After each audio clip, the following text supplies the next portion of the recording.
Yeah, I mean, it's tough. It's every coach's frustration when you have to use challenges on out of bounds plays. I mean, it is what it is.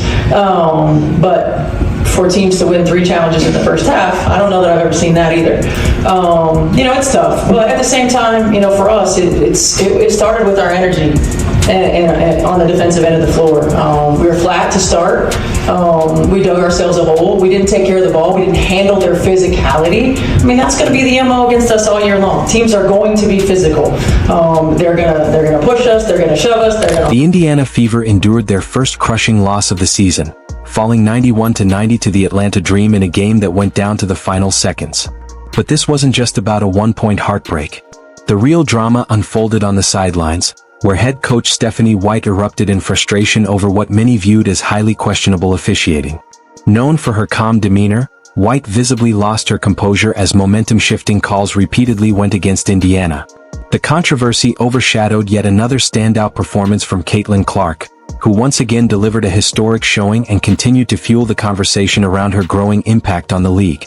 There has to be some kind of better replay system or some kind of better review system where the referees can just go look at the screen whenever they want and get the call right, because she had to use both of her challenges in the first half on plays that seemed pretty obvious. And instead of the referees going to say, we're going to go look at this, Stephanie White had to use her challenge. She used them both. She was successful in both, but you only get 2. If you win the first one, then you get a second one. Otherwise, you get no more. So by the third quarter, when there were still more calls that she could have and should have probably questioned, she couldn't. It's becoming an all-too-familiar storyline for Caitlin Clark and the Indiana Fever. Despite emerging as one of the league's most electrifying young stars, Clark has absorbed a disproportionate share of the league's flagrant fouls this season, a stat that has raised eyebrows across the WNBA. What's fueling the debate isn't just the physicality, it's the perception of inconsistency. Critics argue that while other marquee players often receive quick whistles and visible protection, Clark has frequently been forced to play through heavy contact. The numbers have intensified the conversation, and the growing frustration among fans suggests this isn't just about one player anymore. It's about officiating standards, and whether the league can maintain trust and credibility as the spotlight on it continues to grow. The league. Jokes aside, Brittney Griner was an absolute beast tonight, but I'm not sure there was a bigger beast in the arena than the officiating in this game, which was absolutely brutal. Tuesday night's matchup between the Indiana Fever and the Atlanta Dream became another flashpoint in the growing officiating debate across the WNBA. On 3 separate occasions, officials made calls against Indiana that were so heavily disputed that head coach Stephanie White was forced to challenge them. When a coach feels compelled to burn multiple challenges just to overturn what many view as obvious mistakes, it shifts the conversation beyond routine human error. At that point, the issue becomes systemic, raising serious questions about consistency, accountability, and whether the current officiating standard is keeping pace with the speed and intensity of today's game.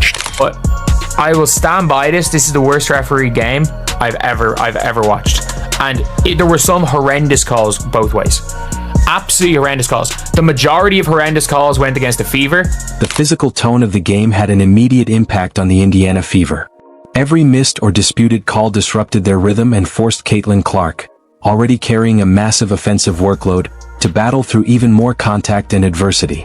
For many watching, the frustration wasn't just about a single whistle, but about how those moments can shift momentum and alter the flow of a tightly contested matchup. And yet, Clark's performance still stood out. Her court vision was exceptional, slicing passes through defensive coverages with precision and timing that felt almost surreal. This wasn't simply a hot night, it was another chapter in a remarkable stretch of play.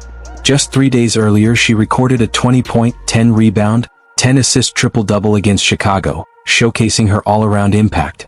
Her season averages, hovering near 20 points and 8 assists per game, shooting over 34% from beyond the arc and an elite 90.6% from the free throw line, underline the consistency behind the highlight plays. The broader conversation now isn't only about individual calls, but about how physical defenses are being officiated against high-usage stars.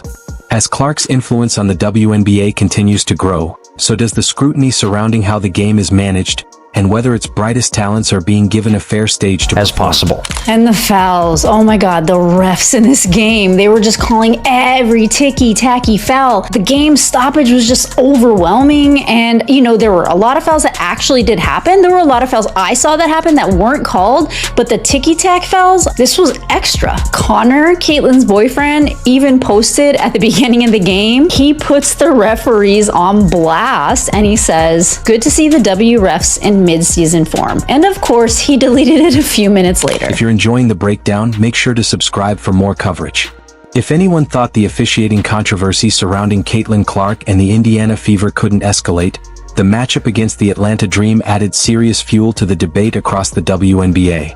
Head coach Stephanie White was forced to challenge 3 separate foul calls in pivotal stretches of the game, and won all 3. That alone is what has fans talking. 3 major calls overturned, each initially ruled against Indiana.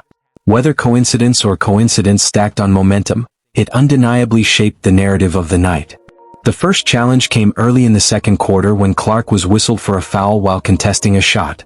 Replay appeared to show minimal, if any, contact.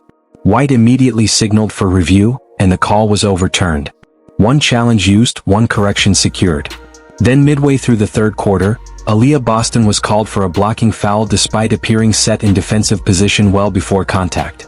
Once again, White challenged. Once again, the review reversed the call.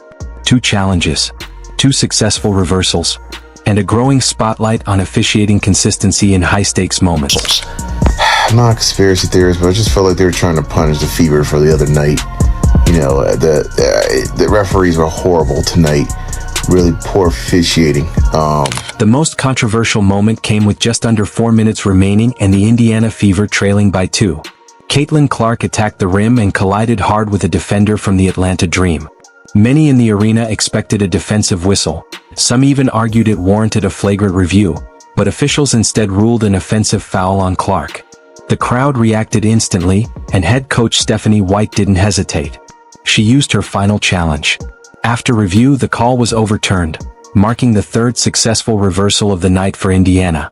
That sequence intensified an already heated discussion across the WNBA about consistency and player protection. Statistics circulating among fans show Clark has absorbed a notably high share of flagrant fouls this season, fueling perceptions that she faces an unusually physical defensive approach.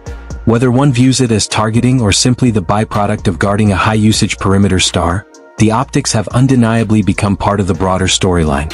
The deeper issue for Indiana wasn't just that calls were reversed, it was that all 3 challenges were needed to correct pivotal rulings.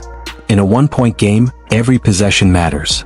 When a coach must exhaust every challenge to secure what replays later confirm, it naturally raises questions about process, accountability, and how many momentum swings might go unchecked in games where challenges run out. My God, the officiating was on full display tonight. It was terrible. Ken Swift, all the national TV exposure, you would think they would want some good officiating to keep the people engaged. This is horrific. It was god-awful. Connor McCaffrey, Caitlin Clark's boyfriend. Good to see the W refs in mid-season form. He cremated them. Good for him. Jason Whitlock, this officiating crew is horrible. Dream, Fever, it was awful. It was terrible. Oh, the refs are hilarious tonight. With 3.2 seconds remaining and the Indiana Fever trailing by 1, head coach Stephanie White made a call that instantly became the biggest talking point of the night. Instead of drawing up a final shot for Caitlin Clark, White positioned her as the inbounder. It was a move that stunned fans, especially against the Atlanta Dream, because the expectation in that moment is simple: your superstar takes the last shot. But White's thinking appeared more layered than that. Atlanta's entire late-game defensive focus was clearly built around denying Clark the ball, prepared to trap or even send multiple defenders her way. By making Clark the inbounder, White flipped the pressure point of the possession. Suddenly, the Dream had to defend space, screens, and timing, not just one player. In the post-game, White acknowledged the gamble, explaining that everyone anticipated the ball in Clark's hands, which is precisely why they explored a different look.